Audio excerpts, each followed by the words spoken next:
You can tell everything about a person by how they treat someone they think doesn't matter. The words weren't spoken out loud, but they lingered in the air the moment Naomi Brooks stepped into the marble hallway of Ethan Caldwell's penthouse, her cleaning cart squeaking softly behind her as sunlight spilled through 20-foot windows and painted the polished floors in gold. A place so pristine it felt untouched by real life. A place where people like her were meant to move quietly, invisibly, like shadows that cleaned up the mess but never belonged in the picture, and Naomi knew the rules without anyone ever saying them. Keep your head down.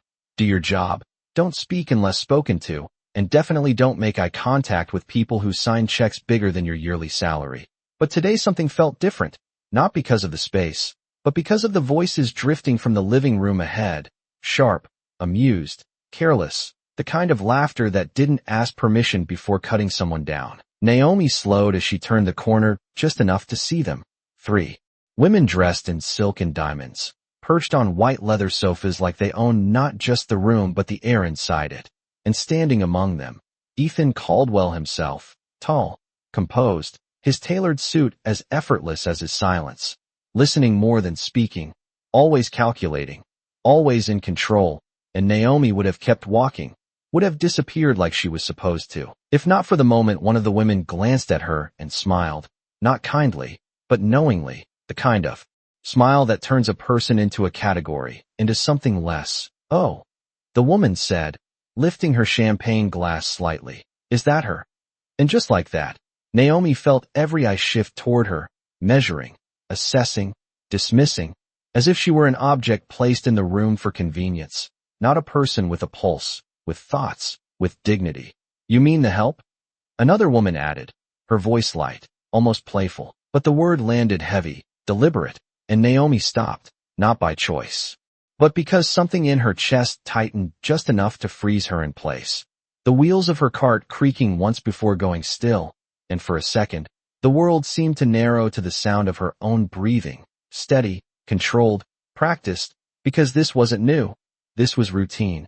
Just another version of the same look, the same tone, the same assumption that she existed somewhere beneath them, invisible until needed.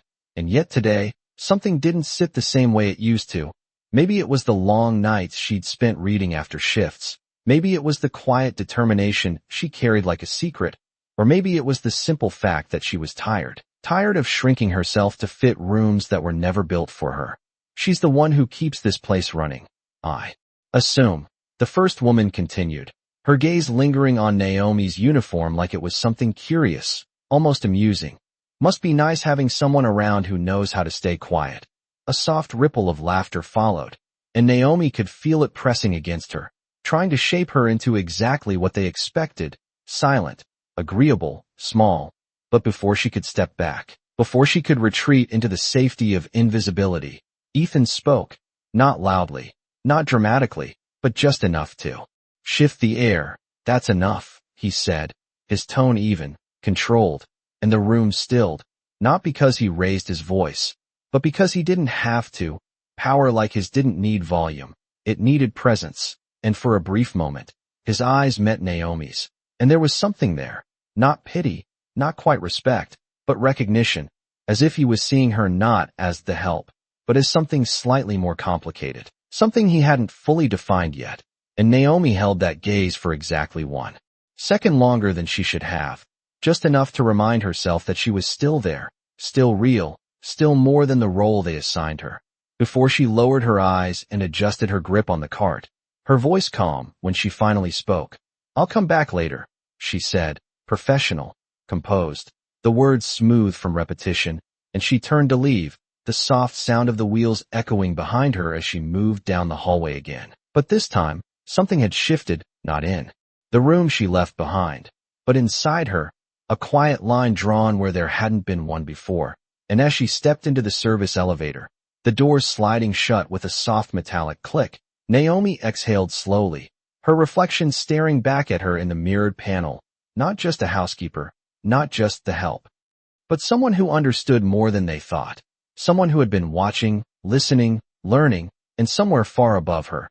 In that same penthouse filled with laughter and assumptions, Ethan Caldwell stood still for a moment longer than usual, his mind lingering on the woman who had just walked out of the room without shrinking, without apologizing, without breaking, and for the first time that day, he realized something unexpected. He had just underestimated the most important person in the room, and he had no idea how much that mistake was about to cost him. Naomi stepped out into the narrow service corridor, where the polished silence of the penthouse faded into the low hum of fluorescent lights and distant elevator chimes, a different world hidden just behind the walls of luxury. And for a moment, she rested her hands on the edge of her cart, fingers tightening slightly, as if grounding herself. Because what had just happened was not new, not unexpected, but it lingered. Longer than usual, like a quiet echo she could not shake, and she hated that part. Not the words themselves, but the way they tried to define her before she even spoke, before she even had a chance to exist beyond their assumptions. She inhaled slowly, steady, controlled, then pushed the cart forward again, the wheels rolling over the worn tile floor as she moved toward the next room on her list.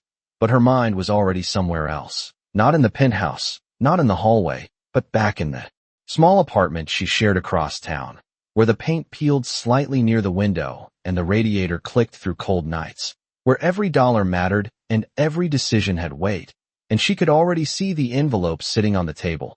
The one with the overdue notice she had folded twice just to make it feel smaller than it was. She had been calculating for days, shifting numbers in her head like pieces on a board. Rent, groceries, transit, everything trimmed down to the bare minimum.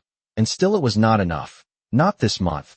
Not with the unexpected bill that had arrived like it always did, without warning, without mercy, and she had told herself she would figure it out like she always did, one shift at a time, one extra hour when she could find it. But even that had limits. And limits were getting closer than she liked to admit. She stopped again outside a closed door, her reflection faint in the polished wood, uniform neat, posture straight, everything about her composed, controlled, and yet beneath that, there was a quiet tension building, not panic, not yet, but pressure, the kind that slowly forces a person to consider choices they would never entertain otherwise. She knocked lightly, waited, then entered when there was no response, the room empty, perfectly arranged, untouched, like a staged photograph, and she moved through it with practiced efficiency, straightening, wiping, restoring order to a space that would never notice her presence. And yet today, she noticed something she had not before, the contrast, the distance between this world and hers, not just in money but in how people moved, how they spoke, how they assumed things would always work out in their favor. And for the first time, Naomi allowed herself to question something she had always accepted. What if staying invisible was no longer enough? What if survival required something more than quiet endurance?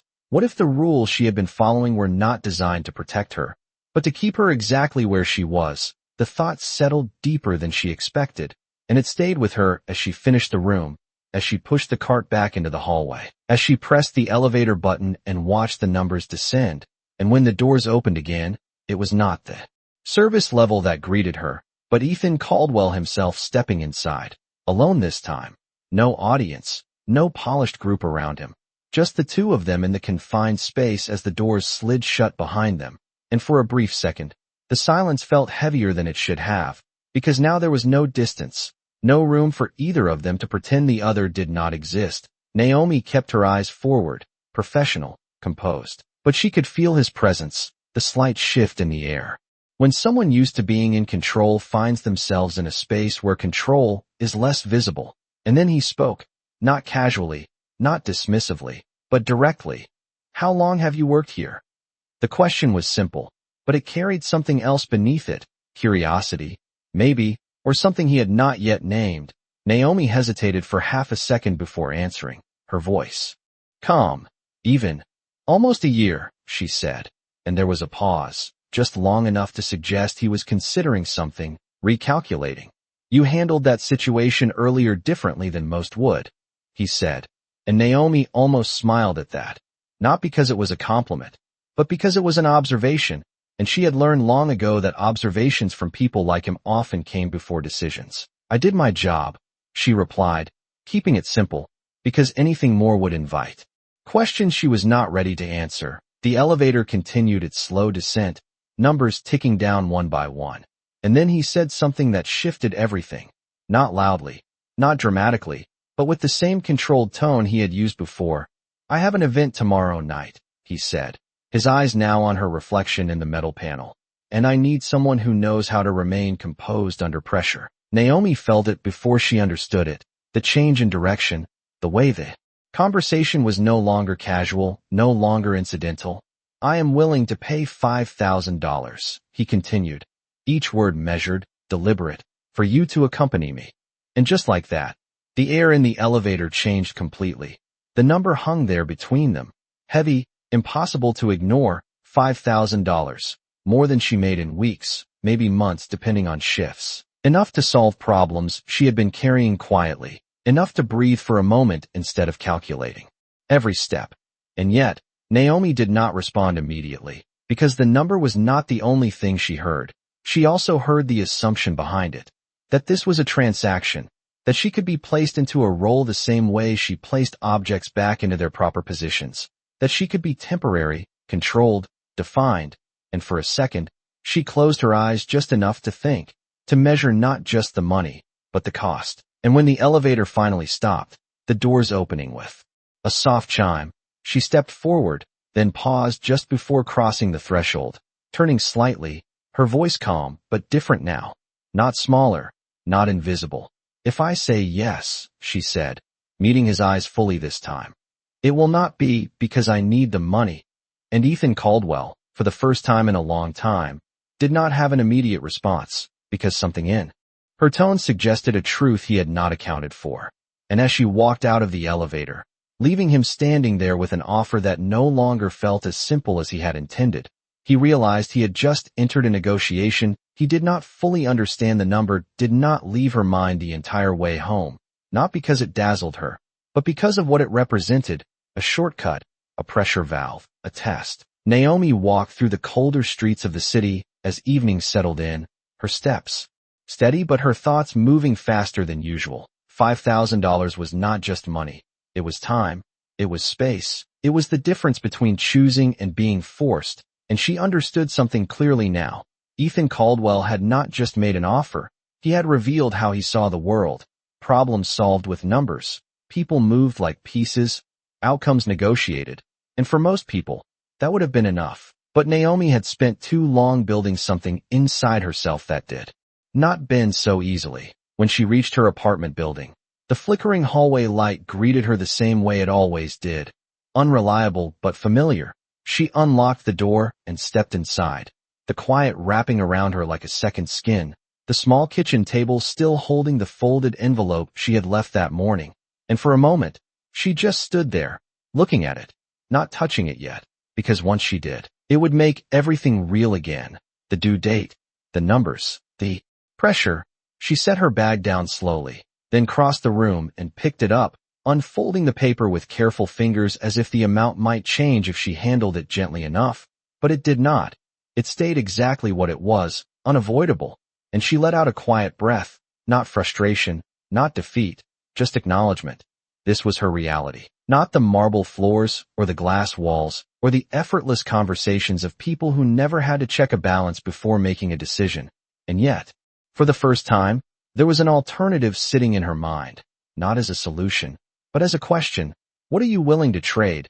She placed the paper back down and leaned against the counter, her eyes drifting to the small stack of books near the window, worn, underlined, marked with notes in the margins, subjects most people would not expect from someone in her position: finance, negotiation, behavioral economics, things she had studied quietly, without announcement, without recognition, because knowledge did not require permission, and she had learned long ago that understanding systems gave you power, even if no one else saw it yet. She walked over and picked up one of the books, flipping it open to a page she had marked, a single sentence catching her attention again. Value is not determined by what is offered, but by what is accepted. She read it twice, letting it settle, and then she closed the book slowly, because suddenly, the offer from Ethan Caldwell did not feel like something being given to her. It felt like something being tested. The next morning arrived without ceremony, just the quiet rhythm of routine. Naomi moved through her day the same way she always did, precise, focused, efficient, but there was a subtle difference now. something sharper in her awareness, something more deliberate in the way she observed everything around her, the conversations, the timing, the expectations, and when she returned to the penthouse that afternoon, the air felt slightly different, as if something had already shifted before she even arrived. She was halfway through organizing the main living space when she heard footsteps behind her, measured, confident, and she did not need to turn to know who it was. "Have you made your decision?" Ethan's voice was calm, direct, but there was something else beneath it now, something less certain than before. Naomi finished adjusting the arrangement on the table before she turned, not rushing, not hesitating, just choosing her moment. "I have," she said, meeting his gaze without lowering her eyes. And for a brief second, there was a silence that felt less like a pause and more like a recalibration. "Then say it," he replied, and she could tell he expected a simple answer, yes or no. Acceptance or refusal, something clean, something easy to categorize. But Naomi had never been interested in simple categories.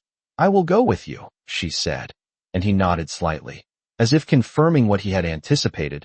But before that moment could settle into something predictable, she continued, her voice steady, controlled, "But not under your terms." And that was when the shift became undeniable. Not loud, not dramatic, but unmistakable. Ethan's expression changed just enough to reveal something he rarely showed. Surprise. Not because she accepted, but because she altered the structure, because she moved the conversation from transaction to negotiation. "Explain," he said, and this time, it was not a command. It was a request. Naomi stepped closer, not invading his space, but no longer retreating from it either. "You are not paying me to stand next to you," she said, her words clear, deliberate. "You are inviting me into a room where I will be judged before I speak, dismissed before I act, and measured by standards I did not create." She paused just long enough to make sure he understood. "If I go as myself, not as something you purchased." The room seemed quieter now, even the city noise outside fading into the background, because this was no longer about the event. It was about control, about perception, about who defined the terms of value. Ethan studied her for a moment longer than usual, as if recalculating everything he thought he understood about her. And when he finally spoke, his tone had changed, not softened, but sharpened in a different way, more focused, more aware. "And what exactly does that require?" Naomi did not hesitate, because she had already decided. "It requires that you do not speak for me, do not correct me, and do not treat me like I am there because of your money," she said, "because I will not be." And for the first time since he had made the offer, Ethan Caldwell found himself in a position he was not accustomed to, not leading, not dictating, but considering, truly considering. And after a moment, he gave a single nod, small but significant. "Agreed," he said, and the word carried more weight than the original offer ever had, because now, this was no longer a transaction. It was an agreement between two people who understood exactly what was at stake. And as Naomi turned back to her work, her movements as composed as ever, there was one thing neither of them said out loud, but both of them felt clearly. This was no longer about $5,000. This was about something far more valuable, and far more unpredictable. The agreement changed the air in ways neither of them acknowledged out loud, but it followed them into the next day like a quiet current beneath every interaction. Naomi arrived earlier than usual, not out of obligation but intention. The penthouse was still wrapped in that early morning stillness where even the city seemed to hesitate before fully waking. Sunlight stretched slowly across the floor, catching dust that no one else would ever notice. And for once, Naomi did not reach for her card immediately. She stood near the window for a brief moment, looking out over a skyline that represented everything she was not supposed to belong to. And yet today, she would be stepping into that world not as someone invisible, but as someone seen, evaluated, tested. And she understood exactly what that meant, because the rules would not be spoken, but they would be enforced in glances, in tone, in silence. And she would have to navigate all of it without losing herself. Behind her, the quiet sound of footsteps approached, measured, familiar. Ethan Caldwell did not announce his presence. He rarely needed to. "The car will arrive at 6, he said, his voice steady, controlled. But there was something more deliberate in it now.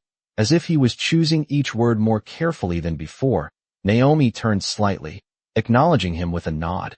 Understood, she replied. Simple, direct, and for a moment, that could have been the end of it. Another exchange, another instruction. But it was not, because now there was context. Now there was weight behind every word. There will be people there who will try to define you before you speak, Ethan added, not as a warning, but as a statement of fact, and Naomi almost smiled at that, not because it was new information, but because it confirmed something she already knew.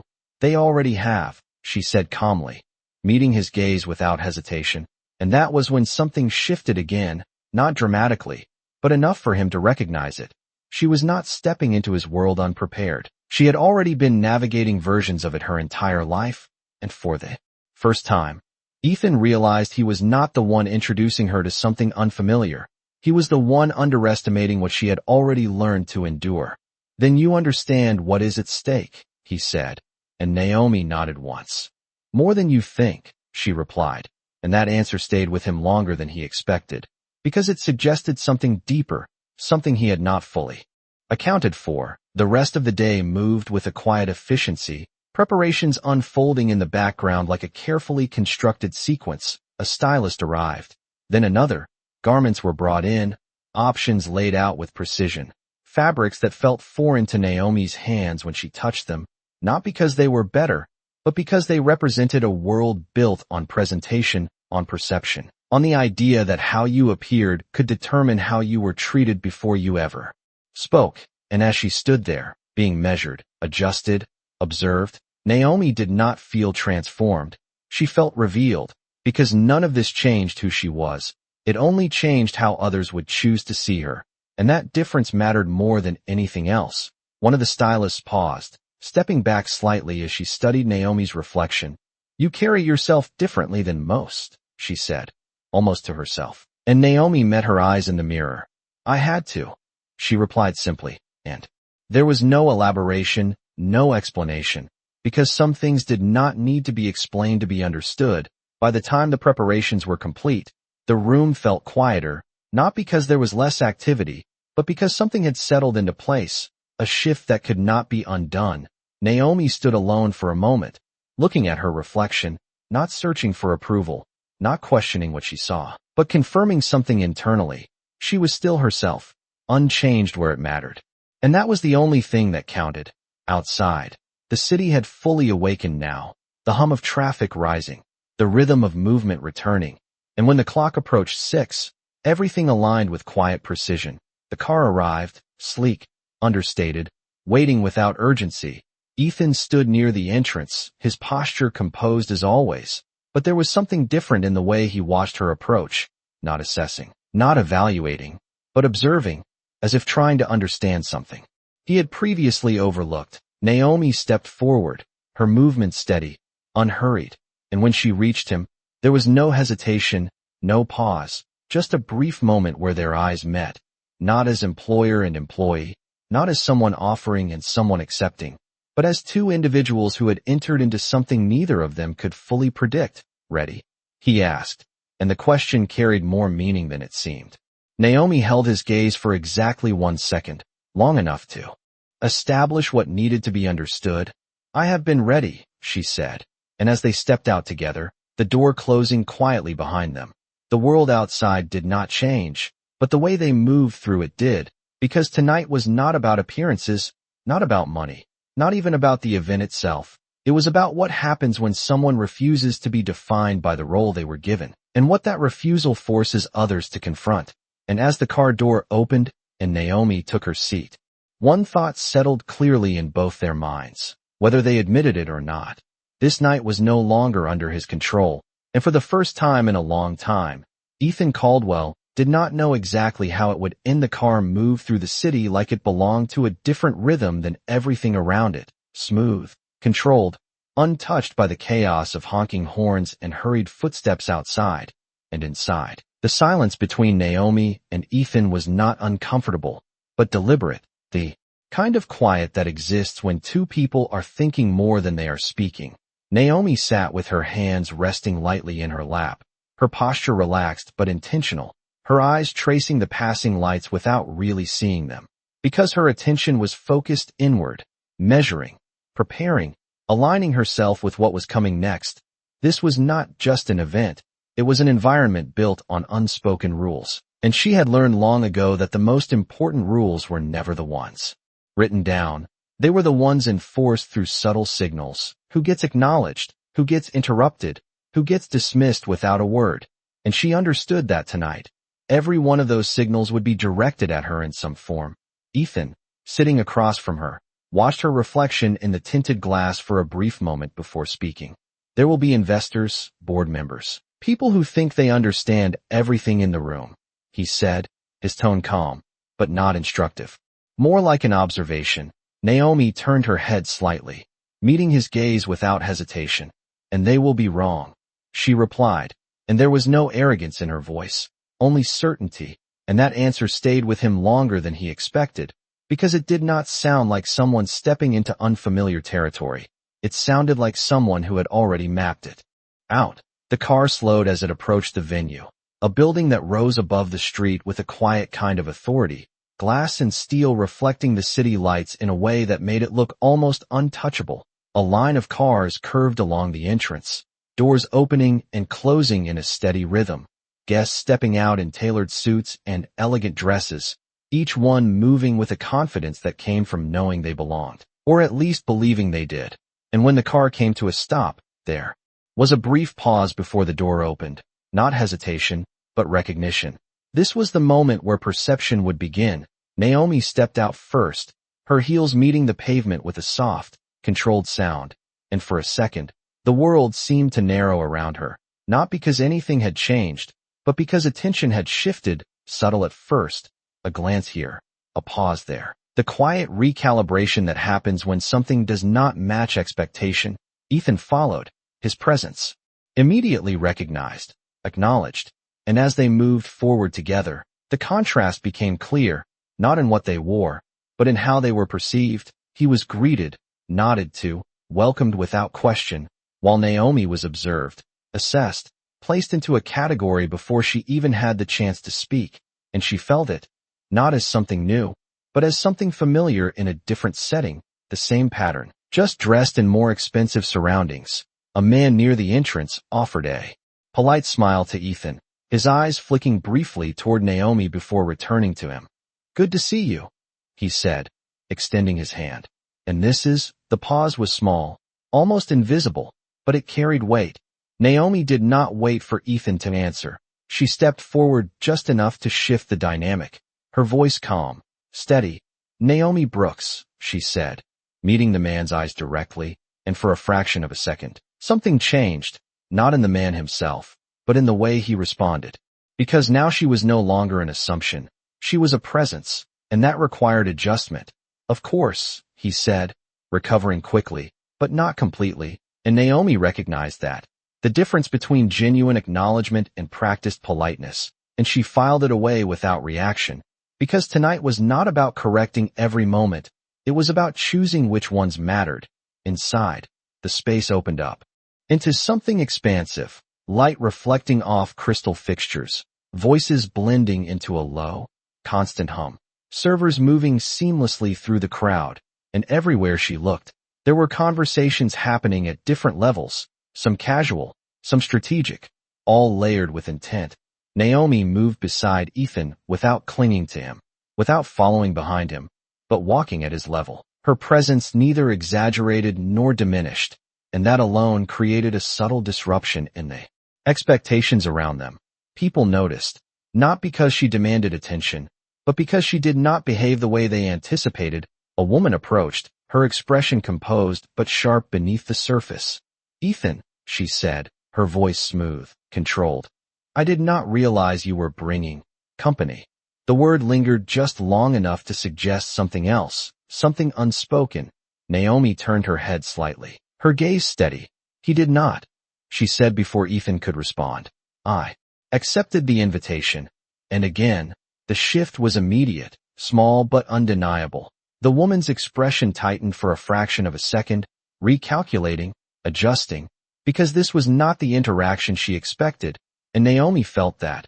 not as a victory, but as confirmation.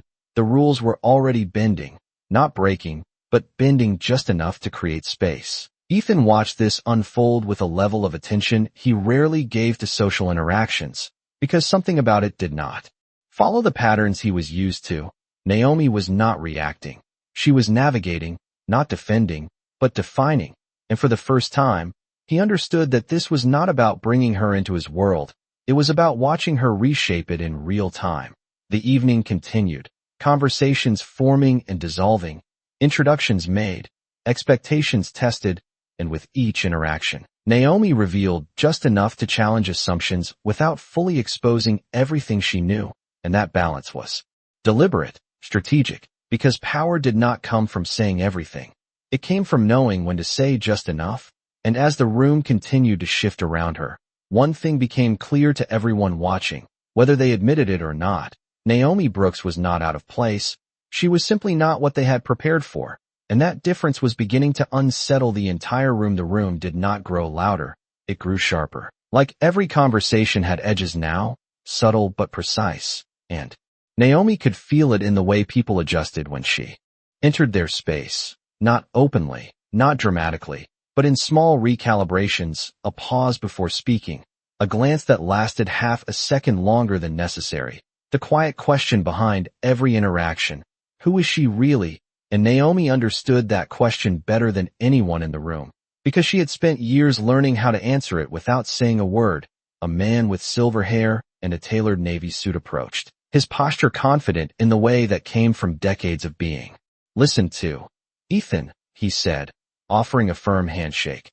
"I have been meaning to speak with you about the acquisition." His eyes shifted briefly toward Naomi, not dismissive, but not fully acknowledging either, the kind of glance that categorized before it understood. "And you must be," he began, leaving the sentence open just long enough to define the expectation. Naomi stepped forward slightly, her voice calm, measured. "Naomi Brooks," she said, her tone carrying just enough clarity to prevent the usual assumptions from filling the silence. The man nodded, but there was a faint hesitation, as if he was placing her somewhere in his mental framework and finding no clear match. "Of course," he replied, though it was clear he did not know what that meant. And Naomi recognized that immediately, the difference between recognition and convenience, and she let it pass without correction, because not every misunderstanding needed to be challenged, only the ones that shaped outcomes. The conversation shifted quickly back to business, numbers, projections, strategies spoken in confident tones that assumed agreement before it was given. Naomi listened, not as an outsider, but as someone who had studied the language long before she ever entered the room. "The risk is minimal if the market stabilizes by the third quarter," the man said, gesturing slightly as if the conclusion was already obvious. Ethan responded with his usual precision, questioning details, refining points.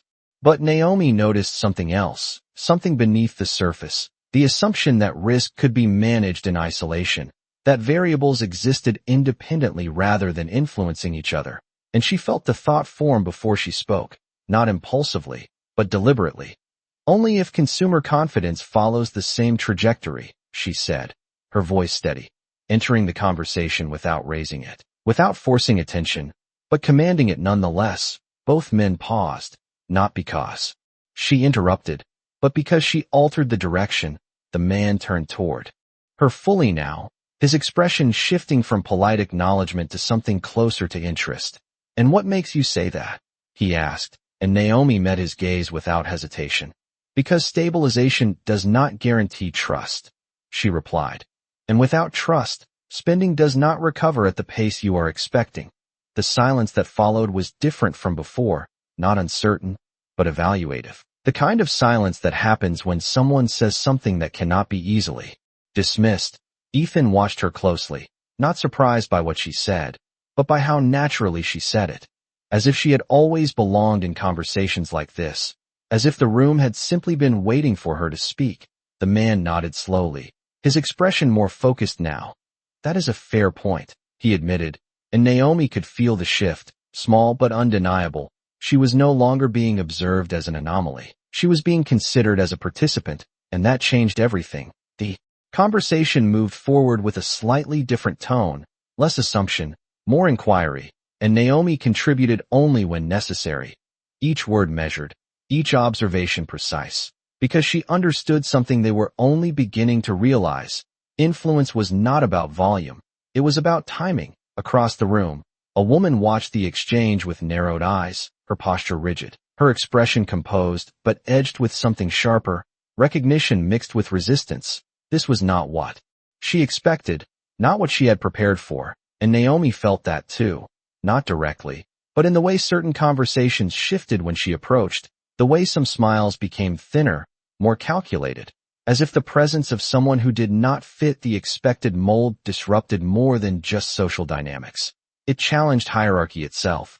Ethan stepped slightly closer to Naomi as the conversation concluded, not as a gesture of control, but of alignment. You did not mention that you studied market behavior, he said quietly, his tone low enough that it did not carry beyond them. Naomi allowed a small pause before answering, not for effect, but because she chose her words carefully. You did not ask, she replied, and there was no accusation in her voice, only truth, and that truth settled between them with a weight neither of them ignored, because it revealed something simple and uncomfortable. He had made an assumption, and she had allowed it, not out of weakness, but out of choice, and that difference mattered more than anything else. The evening continued to unfold, but the atmosphere had changed, not dramatically, but fundamentally. The room was no longer operating under the same expectations it had at the beginning. Conversations adjusted, attention shifted, and Naomi moved through it all with the same quiet control she had carried from the start, not seeking validation, not avoiding scrutiny, but existing within it on her own terms. And as the night deepened, one thing became increasingly clear. The people who had dismissed her first were now the ones watching her most closely, not because they understood her, but because they no longer could afford to ignore her. And in that shift, subtle as it was, the balance of the entire room had already begun to change. The music shifted subtly as the evening moved into its next phase. Not louder, but more deliberate, as if the room itself was preparing for something more structured, more visible. And Naomi felt it immediately. The transition from scattered conversations to focused attention. The kind of shift where every presence in the room began to carry more weight, where being seen was no longer optional. It was inevitable, and she understood that this was where most people lost control, not in private exchanges, but in moments where perception became collective, where a single impression could ripple across the entire room.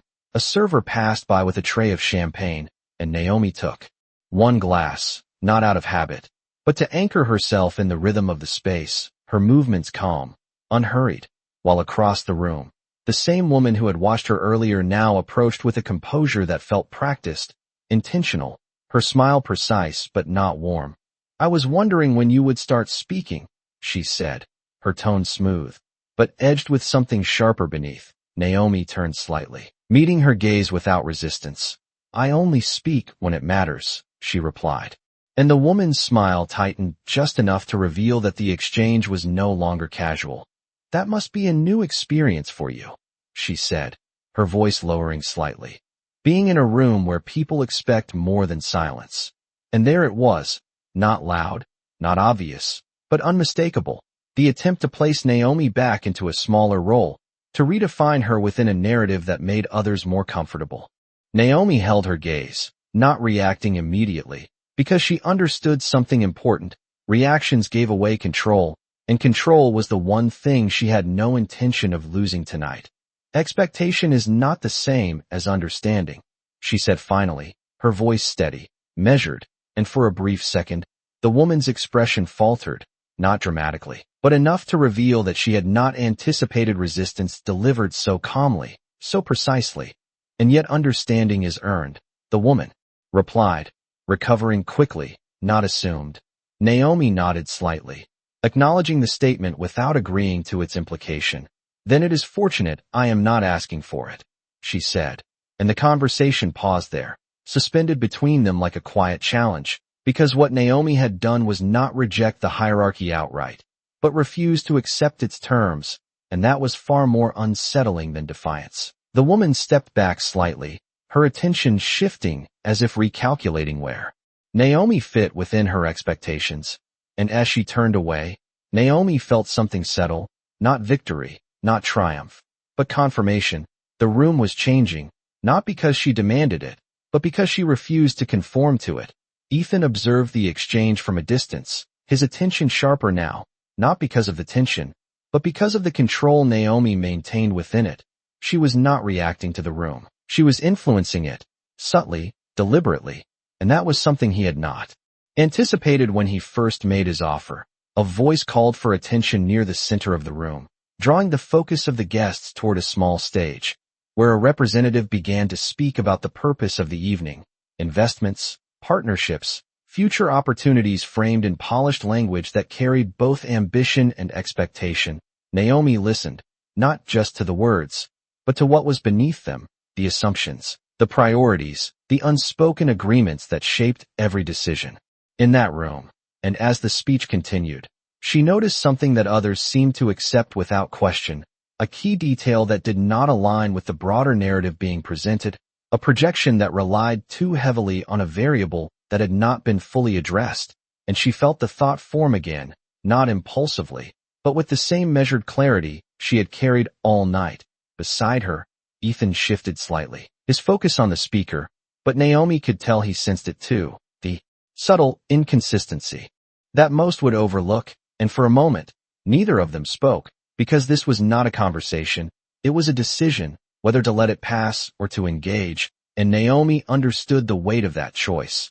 This was not a private exchange where only a few people would notice. This was a moment where speaking would alter the perception of everyone in the room, and she considered it carefully, not out of hesitation, but out of strategy, because power was not just about what you said, it was about when you chose to say it. The speech concluded with polite applause, the kind that acknowledged effort more than substance. And as the room began to shift back into smaller conversations, Naomi set her glass down quietly, her mind already made. Ethan turned toward her slightly, his voice low. "You noticed it," he said, not as a question, but as recognition. Naomi met his gaze, her expression composed, but her eyes sharper now. "They all did," she replied. "They just chose not to say it." And that was when Ethan understood something he had not fully grasped before. Naomi was not just capable of navigating this room. She was capable of challenging it. Not loudly, not recklessly, but with precision, with timing, with an understanding of how influence truly worked. And as the next conversation began to form around them, he realized something that shifted his own perspective entirely. He had not brought her here to maintain appearances. He had brought someone into the room who could change them. And for the first time that evening, the question was no longer how the room would judge Naomi, but how the room would respond when she decided it was time to speak. The moment did not arrive with noise or announcement. It arrived in the quiet shift of attention, the kind that moves through a room like a ripple no one acknowledges, but everyone feels. Naomi stepped slightly forward as the next conversation began to form around the speaker, who had just finished presenting. A small group gathering, voices overlapping, polite, controlled, but beneath it all there was uncertainty, not confusion, but awareness that something had been left unaddressed. And Naomi understood that this was the exact moment most people avoided, the moment where speaking would either elevate or isolate, where a single sentence could redefine how the room saw you. She did not rush into it. She waited, listening as others repeated fragments of the presentation, reinforcing it without questioning it, because agreement was easier than disruption. And then, when there was a brief pause, small enough that most would not notice it, she spoke, her voice calm, clear, not raised but carrying just enough to settle the space around her. "Your projection assumes stability without addressing volatility in consumer response," she said, and the effect was immediate, not loud, not dramatic, but precise. Conversations paused, eyes shifted, attention recalibrated, because what she had done was not interrupt, but redirect. The speaker turned toward her, his expression composed but alert. "And what would you suggest instead?" he asked, and Naomi held his gaze, not challenging, not defensive, but certain. "A model that accounts for delayed trust recovery," she replied. "Because confidence does not return at the same rate as market indicators, and if you ignore that gap, your timeline becomes optimistic instead of realistic." The silence that followed was not rejection. It was consideration. The kind that happens when something cannot be dismissed immediately. Ethan stood beside her, not speaking, not intervening, but watching, and for the first time that evening, he understood the full extent of what Naomi had been doing. She was not just navigating the room. She was reshaping its conversations, one precise moment at a time. The speaker nodded slowly, his posture shifting slightly as he recalibrated his response. "That is an interesting perspective," he said, and Naomi recognized the phrasing, polite, cautious, an attempt to maintain authority while acknowledging disruption. "It is not a perspective," she replied, her tone unchanged. "It is a variable." And that single word shifted the dynamic further, because it reframed the conversation from opinion to fact, from interpretation to analysis, and now the room had to engage. Differently, a few people stepped closer, drawn not by curiosity alone, but by the realization that something significant was happening, the kind of moment that could alter more than just a single discussion. Ethan felt it too, not as a surprise, but as a confirmation. Naomi was not reacting to the environment. She was influencing its structure, and that was something far more powerful than he had anticipated. The speaker adjusted his stance, his attention now fully on her. "Then perhaps you would elaborate," he said, and Naomi did not hesitate because she had already considered this path. She had already decided that if she spoke, she would do so completely. "Your current model assumes that spending behavior will align with market recovery within 90 days, she said, her voice steady, her words precise. "But historical data shows that trust lags behind stability by at least one fiscal quarter, sometimes more, depending on external factors." She paused just long enough to allow the information to settle. "If you adjust for that delay, your projected growth curve changes significantly." The room did not react with applause or immediate agreement. It reacted with something more important: attention, focused, deliberate, evaluative. Because now she was not an outsider commenting on the discussion. She was a participant shaping it. The speaker nodded again, slower this time. "That would require a revision of the current strategy," he said, and Naomi inclined her head slightly, acknowledging the implication without emphasizing it. "Yes," she replied simply, and that simplicity carried more weight than any elaborate explanation could have, because it left no room for dismissal, only decision. Across the room, the same woman who had challenged Naomi earlier watched with a different expression now, not dismissive, not amused, but calculating, because this was no longer about social perception, it was about influence, and influence was something she understood very well. Ethan stepped slightly closer to Naomi again, his voice low, almost thoughtful. "You knew this before we arrived," he said, and Naomi allowed a small pause before answering, not for effect, but because she chose to acknowledge the truth fully. "I study patterns," she replied. "People, systems, decisions." She glanced briefly toward the group still engaged in the conversation she had shifted. "They are more predictable than they think." Ethan exhaled quietly, not in frustration, but in realization, because what he was witnessing was not a coincidence. It was preparation, discipline, intention, everything he valued in his own world, reflected in someone he had initially categorized far too simply. The conversation continued to evolve around them, questions being asked, adjustments being considered, and Naomi stepped back slightly, not withdrawing, but allowing the room to process what she had introduced, because she understood something essential. Influence did not require constant presence, it required precise timing, and she had already done what she needed to do. As the evening moved forward, the atmosphere had changed in a way that could not be reversed. The room was no longer operating under the same assumptions it had at the beginning, and everyone felt it, whether they admitted it or not. Naomi Brooks had not just entered their world, she had altered it. And now, the only question left was how far that shift would go before the night was over. The shift in the room did not go unnoticed, but not everyone welcomed it. In fact, for some, it became a problem that needed to be corrected before it spread further. And Naomi felt that change not in the conversations that followed her, but in the ones that suddenly stopped when she approached, in the way certain smiles became tighter, more controlled, as if recalculating how to engage with her without losing ground. Across the room, the woman who had been watching her all evening finally made her move, not directly, not abruptly, but with the kind of precision that came from experience. She approached a small group where Naomi and Ethan stood, her expression composed, her posture flawless, but her eyes sharper now, focused, deliberate. "Ethan," she said, her voice smooth, carrying just enough warmth to sound polite without being genuine. "I was hoping we could revisit the Henderson proposal." She stepped closer, her gaze flicking briefly toward Naomi before returning to him. "There seems to be some confusion about the projections." The word lingered just long enough to suggest something else beneath it, something intentional. Naomi recognized it immediately. To speak with authority and who was expected to justify their presence before they even opened their mouth. And she knew that reacting defensively would only reinforce the position being assigned to her.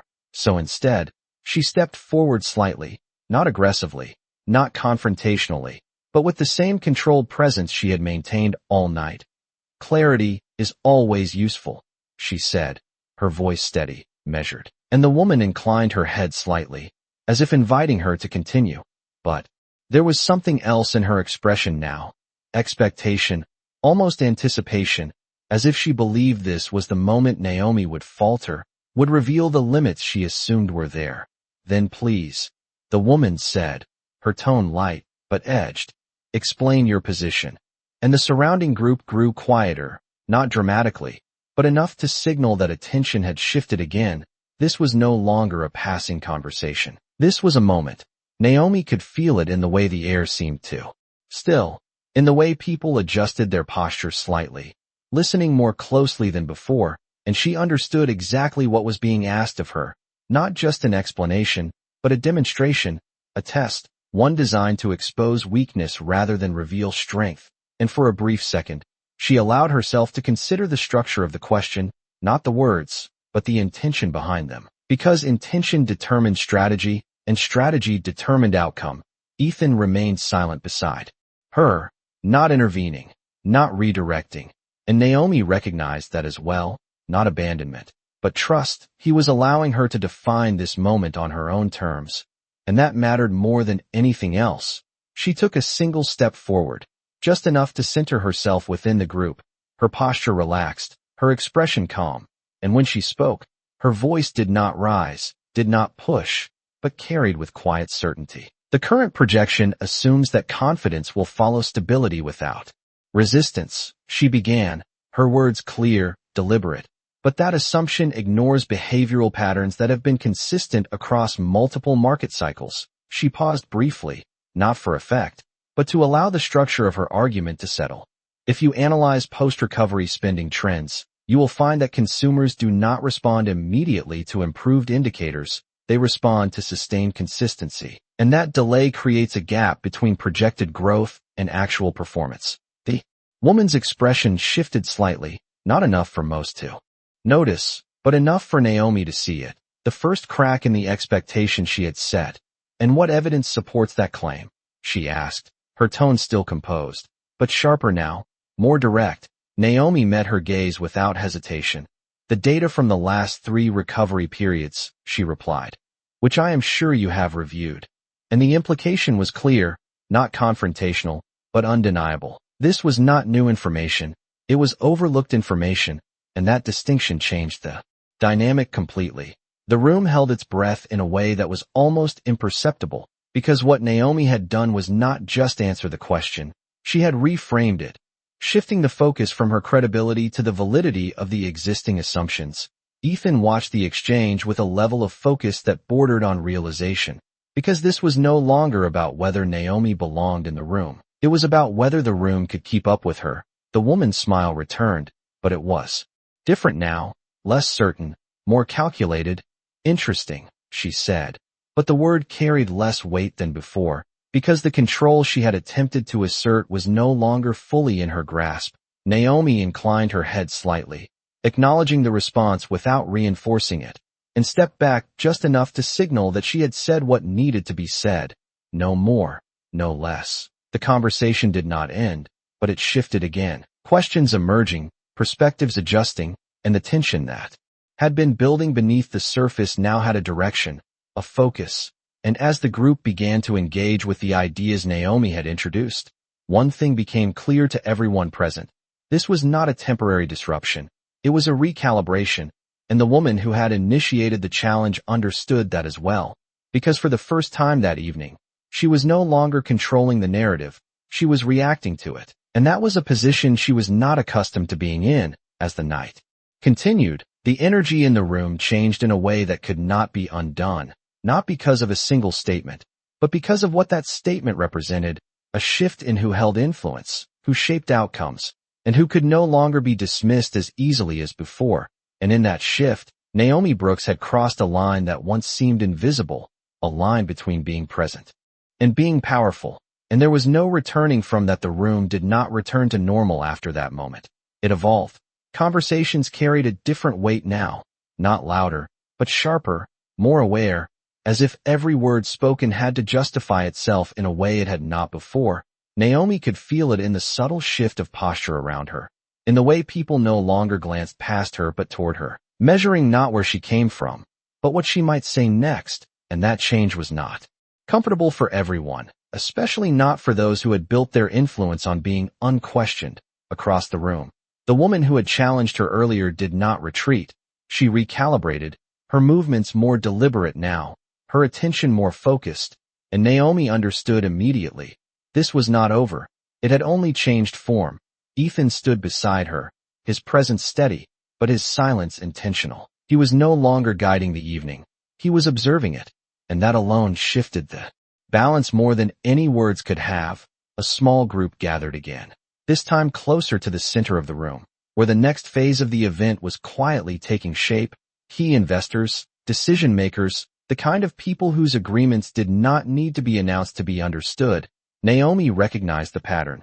The real conversations did not happen on stage. They happened here, in smaller circles, where influence was negotiated without spectacle. The woman stepped into that circle with precision, her expression composed, but her intent unmistakable.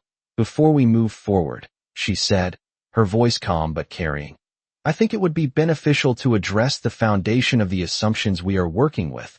And just like that, attention shifted again, not broadly, but within the group that mattered most. Naomi felt it immediately. This was no longer about testing her knowledge. It was about testing her position, her place within the structure of the room, because clarity. The woman continued, her gaze moving deliberately toward Naomi, is only as strong as the credibility behind it. The statement was carefully constructed, not an accusation, not a direct challenge, but something more precise, a question disguised as a principle, and Naomi understood exactly what it was meant to do, to shift the focus from what had been said to who had said it, to reintroduce doubt not about the argument, but about the person presenting it. And that was a far more effective strategy than contradiction.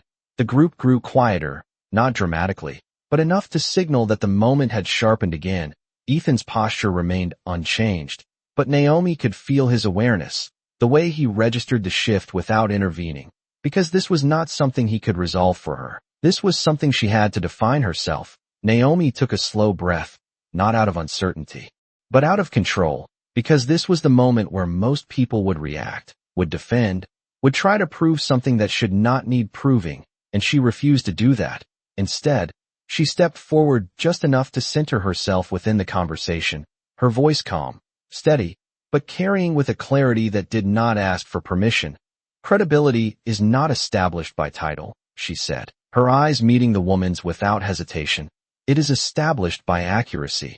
And the effect was immediate, not loud, not dramatic, but precise, because what she had done was shift the structure of the argument again, away from hierarchy and back towards substance. The woman's expression tightened for a fraction of a second, not enough for most to notice, but enough for Naomi to recognize. The strategy had been disrupted, and now it required adjustment. "And how do we measure that accuracy?"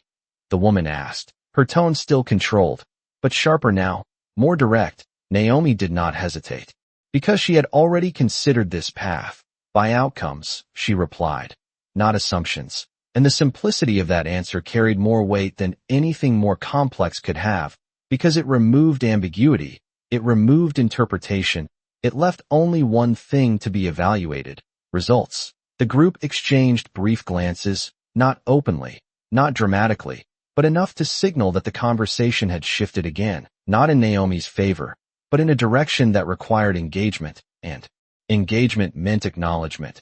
Ethan felt it too, the subtle but undeniable shift in power, not because Naomi was louder or more forceful, but because she was more precise, more deliberate, and that precision was something the room respected whether it admitted it or not. The woman inclined her head slightly, her expression composed, but her control no longer absolute. "Then perhaps we should revisit the projections with that in mind," she said, and the statement was both a concession and a repositioning, an attempt to maintain authority while adjusting to the new dynamic. Naomi nodded once, not in agreement, but in acknowledgement, because she understood something important. This was not about winning a single exchange, it was about changing the framework of the conversation itself, and that had already begun to happen. The discussion moved forward, not smoothly, but more carefully, more deliberately. Questions being asked that had not been asked before, assumptions being examined rather than accepted, and Naomi stepped back slightly, allowing the conversation to evolve without dominating it, because she knew that influence was not about controlling every moment, it was about shaping the ones that mattered most. As the group continued, Ethan turned slightly toward her, his voice low, almost reflective. "You did not just challenge the model," he said. "You changed how they think about it." Naomi allowed a small pause before responding, not because she needed to think, but because she chose her words with intention. "They were already thinking about it," she replied. "They just needed a reason to say it out loud." And that was when Ethan understood something he had not fully grasped before. Naomi was not introducing new ideas. She was giving permission for existing ones to surface.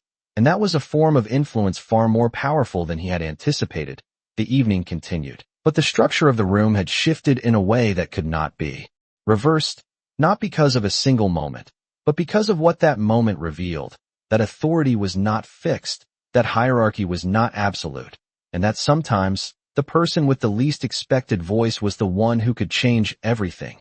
And as the conversations deepened and the night moved forward, one thing became increasingly clear to everyone present, whether they acknowledged it or not. Naomi Brooks was no longer being evaluated by the room was being evaluated by her. The energy in the room had shifted beyond subtlety now.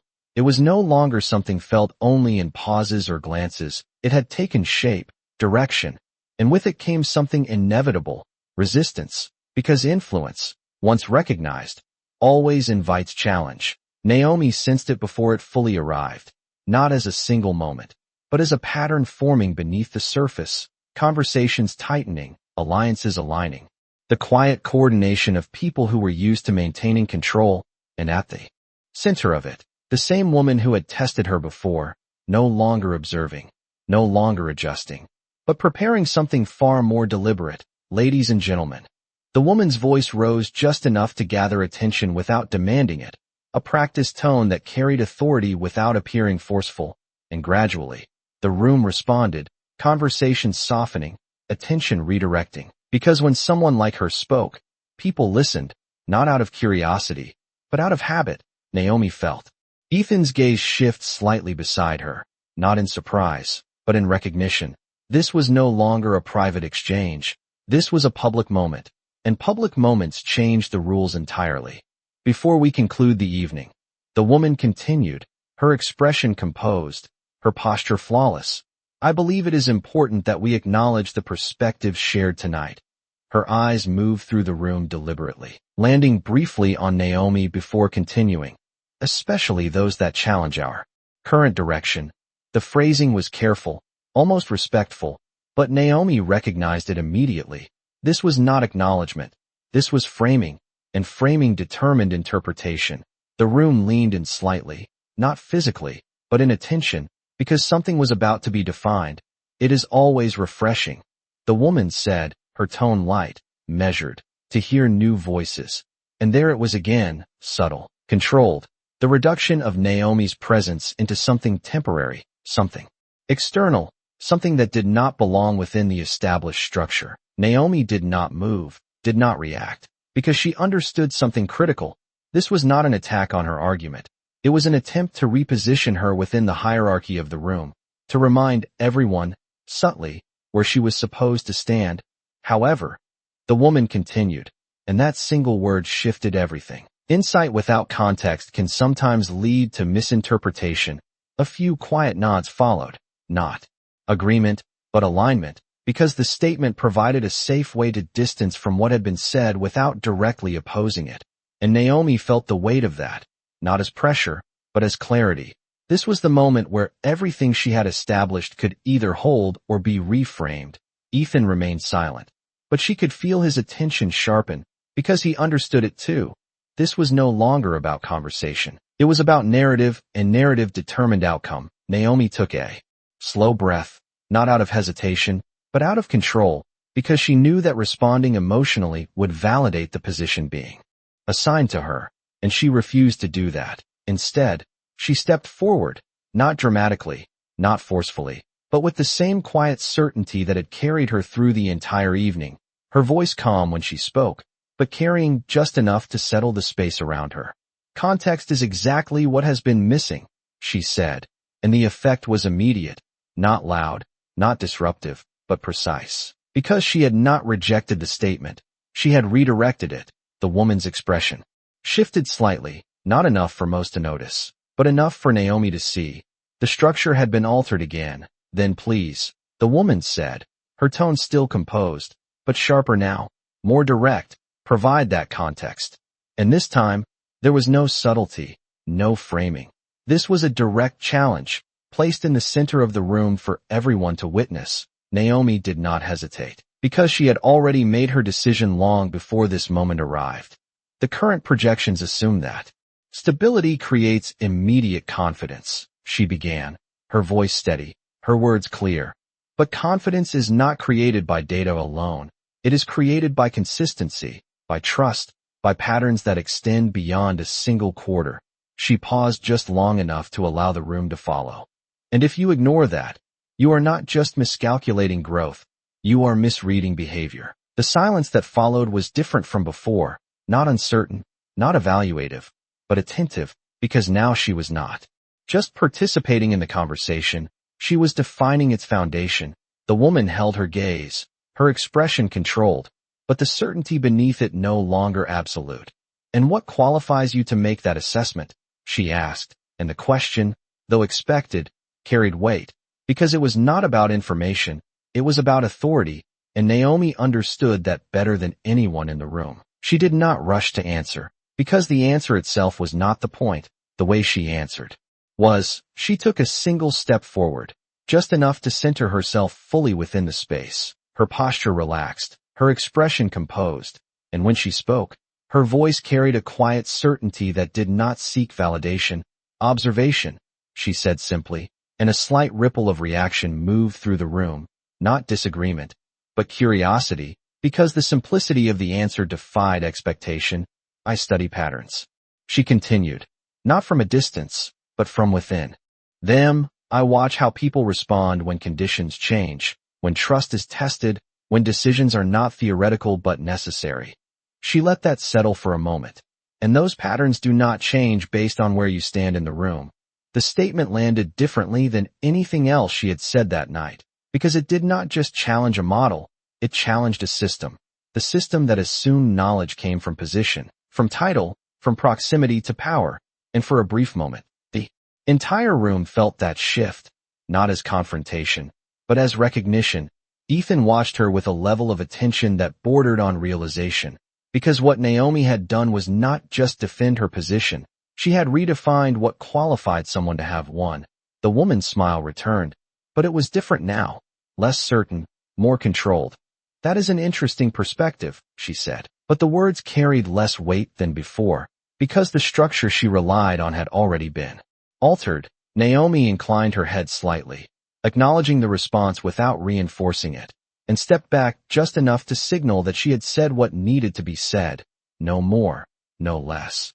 The room did not erupt, it did not react dramatically, but it changed, in a way that could not be undone, because what had been introduced was not just an idea, it was a shift in how ideas were valued.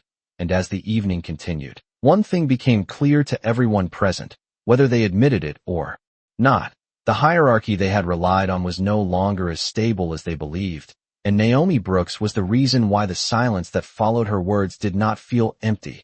It felt full, like the entire room was holding something it had not expected to confront, and for a brief moment, no one moved. No one spoke, not because they did not have something to say, but because they were recalibrating, adjusting to a reality that no longer aligned with the assumptions they had brought into the room. Naomi did not look around for approval, did not search for reaction. She simply stood there, composed, grounded, because she understood something essential. Validation was not the goal, clarity was, and she had already delivered it. Beside her, Ethan shifted slightly, not stepping forward, not taking control, but aligning himself with her presence in a way that did not go unnoticed, because in a room like this, alignment was never accidental. It was always intentional. And when someone like him chose not to correct, not to redirect, it signaled something far more powerful than agreement. It signaled recognition. The woman who had challenged Naomi stood still for a moment longer than necessary, her expression composed, her posture unchanged. But the certainty she had carried earlier was no longer absolute, and Naomi saw it, not as a victory, but as confirmation. The dynamic had shifted beyond reversal. "Well," the woman said finally, her tone smooth, controlled, but carrying a different weight now. "It seems we have been given much to reconsider." And the phrasing was careful, a way to maintain authority while acknowledging change, but the room did not respond the same way it would have at the beginning of the evening. The nods that followed were not automatic, not unquestioning. They were measured, thoughtful, because the foundation had already been altered, and once that happened, everything built on top of it had to adjust. A man from earlier, the one who had spoken about the acquisition, stepped forward slightly, his attention now fully on Naomi.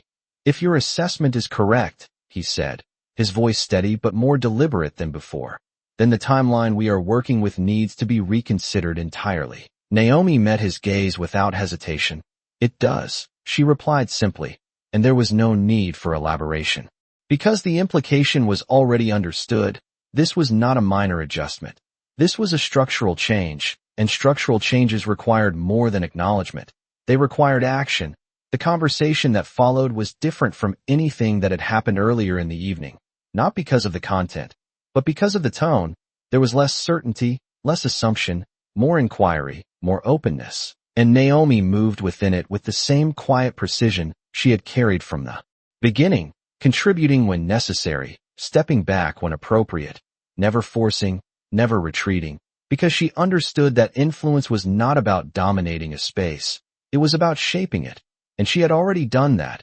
Ethan watched her with a level of attention that had shifted from curiosity to something deeper, something closer to respect, not the kind that came from status, but the kind that came from recognition, because what he had witnessed was not just intelligence, it was control, not over others, but over herself, over the moment, over the narrative, and that was something he valued more than anything else. The evening began to wind down, not abruptly, but gradually, conversations softening, groups dispersing, the intensity of the earlier exchanges settling into something more reflective, but the impact remained.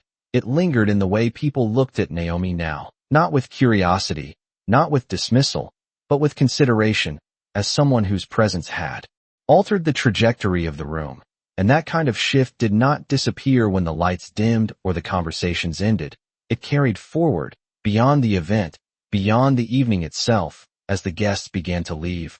One by one, Naomi stood near the entrance, her posture unchanged, her expression composed, and for the first time since she arrived, there was a moment of stillness, not because there was nothing left to do, but because everything that needed to happen had already happened.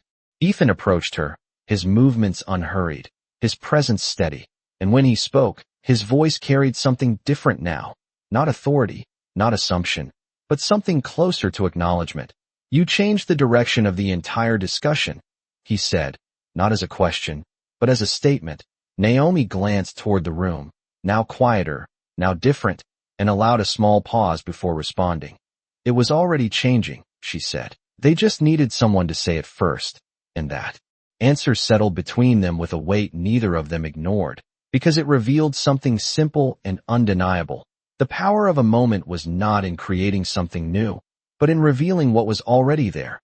And as they stepped outside, the cool night air replacing the controlled atmosphere of the venue, the city lights reflecting off the pavement in quiet patterns, Ethan looked at her again, not as someone he had brought into the evening, but as someone who had defined it, and for the first time since he made his offer, he understood something he had not considered before. $5,000 had never been the value of this arrangement, not even close. And as the car door opened, and Naomi paused for a brief second before stepping inside, there was one thought that remained unspoken but undeniable. This was not the end of the negotiation. It was the beginning of something neither of them had planned for. Something that could not be measured, bought, or controlled in the way Ethan was used to. And that realization stayed with him as the door closed and the car pulled away, leaving behind a room that would not forget what had just happened, and a question that had not yet been answered. The city moved differently after midnight. Not quieter, but more honest. The noise softened into something steady, something that did not need to impress anyone. And inside the car, Naomi sat looking out at the passing lights. Her reflection faint in the glass, not searching for anything, just letting the moment settle. Because what had happened was not something that needed to be replayed. It was something that needed to be understood.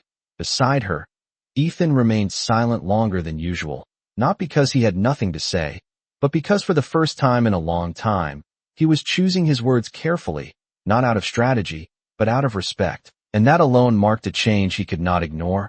"I misjudged you," he said finally, his voice calm, but carrying a weight that did not belong to casual conversation. Naomi did not turn immediately. She let the words sit for a moment before responding, not out of hesitation, but because she understood something important. Acknowledgement was not something to rush. "No," she said softly, her gaze still on the city. "You judged what you were shown." And that distinction settled between them, quiet but undeniable, because it shifted responsibility from error to perspective, from mistake to assumption. Ethan leaned back slightly, absorbing that, not defensively, not dismissively, but with a kind of clarity he was not used to being forced into. "And what you showed me tonight," he continued, "was not what I expected." Naomi allowed a small pause, then turned to meet his eyes fully, her expression composed, but her presence unmistakable. "That is because you were not looking for it," she replied, and there was no accusation in her voice, only truth, the kind that did not need to be sharpened to be effective. The car slowed as it approached her building, the familiar flicker of the hallway light visible through the window, the contrast between the world they had just left and the one she was returning to clear in a way that did not need explanation. The driver pulled to a stop, and for a brief moment, neither of them moved, not because there was uncertainty, but because something unspoken had settled into place, something that neither of them could ignore anymore. Ethan reached into his jacket, pulling out an envelope, the same one that had defined the beginning of the evening, the same number that had once seemed like the center of the agreement, and he held it out toward her, his gesture controlled, but different now, not transactional, not assumed, but offered. Naomi looked at it for a moment, not surprised, not tempted, just aware of what it represented, not the money itself, but the structure behind it, the idea that everything could be concluded, resolved, measured. And she reached out, taking the envelope in her hand, but instead of holding on to it, she looked back at him, her expression steady, her voice calm. "This was never the price," she said, and before he could respond, she placed it back into his hand, not rejecting it with force, but with clarity, and that moment shifted everything, because it broke the final link between what had started as a transaction and what it had become. Ethan looked at the envelope, then back at her, and for the first time, there was no immediate calculation, no adjustment, just recognition, pure and unfiltered. "Then what was it?" he asked, not as a challenge, but as a question he genuinely did not know the answer to. Naomi stepped out of the car, the cool night air meeting her again, grounding, familiar, and she paused before closing the door, her hand resting lightly on the edge, her eyes meeting his one last time. "A choice," she said simply, and then she closed the door, leaving him there with something he had not expected to carry, not a transaction completed, but a perspective changed. The car remained still for a moment longer before pulling away, and as Ethan watched her disappear into the dim hallway of her building, he realized something that did not fit into any structure he was used to. Power was not always where you placed it. Sometimes it was where you failed to see it. Days passed, But the effect of that night did not fade.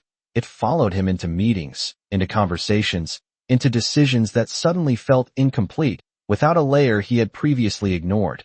And Naomi returned to her routine. The same apartment, the same work, the same quiet rhythm. But something had shifted there too, not in her circumstances, but in how those circumstances defined her. Because once you step into a room and refuse to shrink, you do not forget how that feels, and neither does anyone who witnessed it.